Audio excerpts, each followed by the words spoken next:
Hello, good morning. आज मी बनवणार आहे चिकन दम बिर्याणी. तर त्यासाठी मी इथे घेतले आहेत कांदे. कांदे चांगले पातळ चिरून घ्यायचे आहेत. अशी थिकनेस असली पाहिजे आपल्या कांद्यांची. त्यानंतर आपल्याला हा कांदा चांगला फ्राय करून घ्यायचा आहे. कांद्याला चांगला गोल्डन ब्राऊन कलर आला पाहिजे. आता इथे बघा, माझ्या कांद्याला चांगला गोल्डन ब्राऊन कलर आला आहे.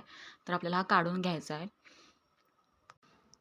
आता मी इथे चिकन मॅरिनेट करून घेते. तर त्यासाठी मी ते घेतले आहे फेटून घेतलेलं दही आणि बेसिक मसाले. त्यात मी घेतला आहे हळद, लाल मिरची पावडर, गरम मसाला, धना पावडर, जिरा पावडर आणि आलं, लसूण आणि मिरचीची पेस्ट. त्याचसोबत मी इथं ॲड करते 2 मोठे चमचे बिर्याणी मसाला.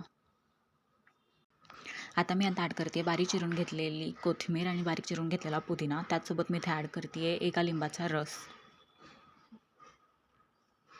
आता हे सगळं चांगलं मिक्स करून घ्यायचं आहे आणि मी आता ॲड करते मगाशी फ्राय करून घेतलेला कांद्यातला 3/4 कांदा आणि त्यासोबत 2 चमचे तेल. ज्या तेलात आपण हा कांदा फ्राय केला होता, मी तेच तेल आता यूज करते आहे.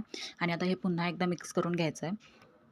आता मी या चिकनवरती एक भाजलेला कोळसा ठेवून त्यावरती थोडंसं तूप टाकून याला दम देते आहे. आता मी एकीकडे पाणी तापत ठेवलं आहे राईस बॉईल करून घेण्यासाठी आणि मी त्यात ॲड करते 1 तमालपत्र, दालचिनी, लवंगा, काळी मिरी, 1 चमचा जिरा आणि 2 इलायच्या. त्यासोबत मी इथे ॲड करते बारीक चिरून घेतलेला कोथिंबीर आणि पुदिना, मीठ आणि 1 लिंबाची फोड. आता इथे पाणी चांगलं बॉईल झालं आहे. आता मी ॲड करते धुवून भिजत ठेवलेला तांदूळ.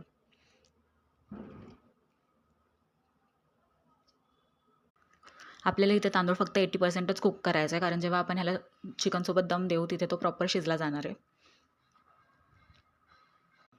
आता ज्या कढईत आपण कांदा फ्राय करून घेतलेला त्याच कढईत थोडंसं जिरं ॲड करायचं आहे आणि मग जे चिकन आपण मॅरिनेट करत ठेवलेलं त्याला चांगलं परतून घ्यायचं आहे.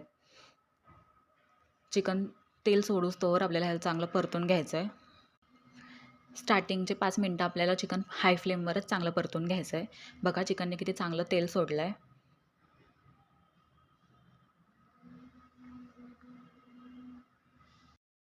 आता मी इथे गॅसची फ्लेम स्लो करून ह्याला झाकून 5 मिनटं शिजवणार आहे. आता ह्याला पुन्हा परतून घ्यायचं आहे आणि आता ह्यात मी थोडंसं पाणी ॲड करते आणि मला पुन्हा 10 मिनटं शिजवणार आहे. आता इथे आपलं चिकन रेडी झालं आहे. आता मी बिर्याणीला लेअर करते. आता फर्स्ट मी चिकनचा लेअर ठेवला आणि मी त्यावरती राईस ॲड करते आहे. त्यासोबत मी इथे ॲड करते आहे पुदिना आणि कोथिंबीर आणि 1 चमचा तूप. त्याचसोबत मी इथं ॲड करते थोडासा बिर्याणी मसाला आणि जो कांदा आपण फ्राय करून घेतलेला तो. आता मी इथं पुन्हा एक कोळसा तापत ठेवून त्यावरती थोडं तूप सोडून त्याला दम देते आहे आणि झाली आपली बिर्याणी रेडी. तर अशाच चांगल्या चांगल्या रेसिपी माझ्या चॅनलला सबस्क्राईब करा, लाईक करा आणि कमेंटमध्ये सांगा